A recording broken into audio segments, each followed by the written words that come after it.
Hello again. Okay, so today I'm going to give you a super rare sneak view into my real studio and see how things are, well, I cleaned it up, so this is not what it really normally looks like. But this is how I work. I'm going to pan back here, let's see. So over here we've got my computer and it's on a slideshow and it's showing me pictures that I've collected and put in a folder, and so while I'm working, I can sit here and glance up from what I'm doing, and it also helps rest my eyes because you really can get eye strain doing this. Over here we have a mountain of reference material. Then I use little stands and I put pictures up on stands here so that I'm like glancing at things. This is a music stand. I really love that. That's a really neat idea. And I can put some pictures there. So where we are with this girl is I had to add some more epoxy to her mane because I sliced my hand open. You can kind of see it's healed. Anyways, but that was unpleasant. So I decided to go ahead and put some more epoxy on the tips there. Turntable, Walmart, $24.95. I don't know. It was close to that. It was a really good deal. Anyhow.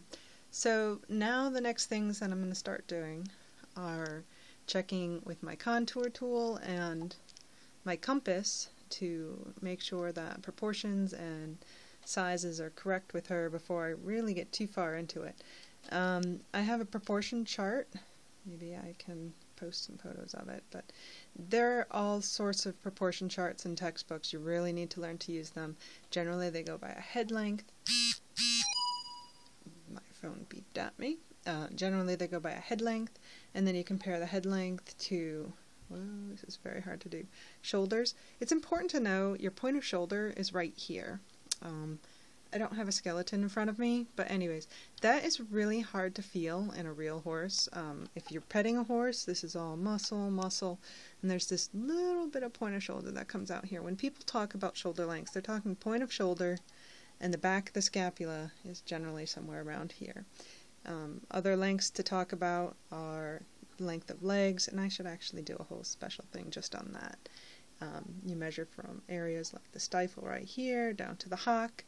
Anyhow, I'm not really doing this right now as I'm showing you, but I'm just kind of giving you an idea of the ways that we do that.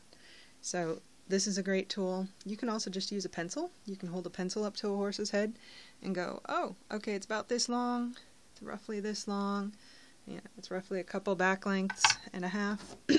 Alright, so that's something that we'll get into maybe the next time, but that's something I start checking at about this point. Another thing that I like to do is take my contour tool, not proportion tool. The contour tool is this nifty thing with pins, and you can set them up. I bought this, I think, at Lowe's. My husband might have bought it at Lowe's. Anyhow, here, I'm going to have to push in, and you're not going to see this so well when I do this. But okay, I pushed it in. See that? Okay, and then, this is so hard to do with one hand. You flip it around and hold it to the other side of the head and check to see if there's gaps. And then you can kind of get an idea of where your sculpture is asymmetrical. So this is a really awesome tool. Let's try it one more time here. There. And then flip it around and check over here. I could tell you I already knew that one wasn't off. So sometimes with things like the head, especially points along here, you do want symmetry. Sometimes if a horse is moving and you're looking here, this side of the horse that my thumb is on is kind of stretched out between here. So you're going to expect a different contour of this side than this side. And that's because, yes, the rib cage doesn't change shape too much, although there is a little bit of bending that can happen. Very, very little bending. So little, it's almost not worth making much of a bend. But you have muscles along here and muscles along here that kind of fill up when a horse is bringing its leg forward. And that sort of thing, you do want to make sure that you take into account. But you got to start with roughly the same size rib cage at certain points. Here, you know, things stretch out when a horse's leg is forward versus when they're back. So there's meat in these different spots that you need to understand. But the contour tool, oh, it's so useful. Oh, I love it on hooves. The front hooves and the back hooves are different lengths. You can see my hooves are very small right now. The front hooves and back hooves are generally different lengths. They're different shapes. They're actually about the same length front to back, but they're pointier behind than they are in the front. There's a photo. That's a front hoof right there. That's a rounder front hoof. I can pretty much tell just from glancing at it. Not 100% sure about that, but I would bet cash.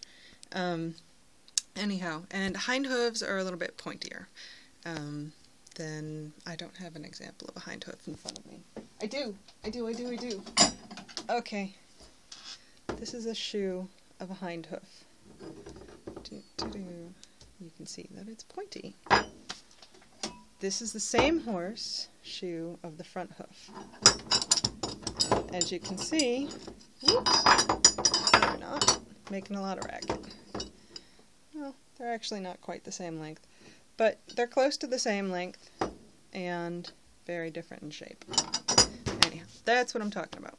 So, I will leave you with that. I have a lot more to do here. I wanted to show off the fact that my studio this is clean. Okay, you can touch here and you're not going to get stabbed by little bits and pieces of things. It's very exciting to me. And like I said, this is how I generally work. I try and surround myself with pictures. Actually, normally I have a lot more than this out. I just kind of tidied things up. I'll start taping pictures back up to the walls and everything around here, but I find this is a really useful way to work, and I hope it helps somebody else out. And that was a kind of bunch of random stuff. I hope this helped someone. Thanks for listening. artbymorgan.com, and have a great day.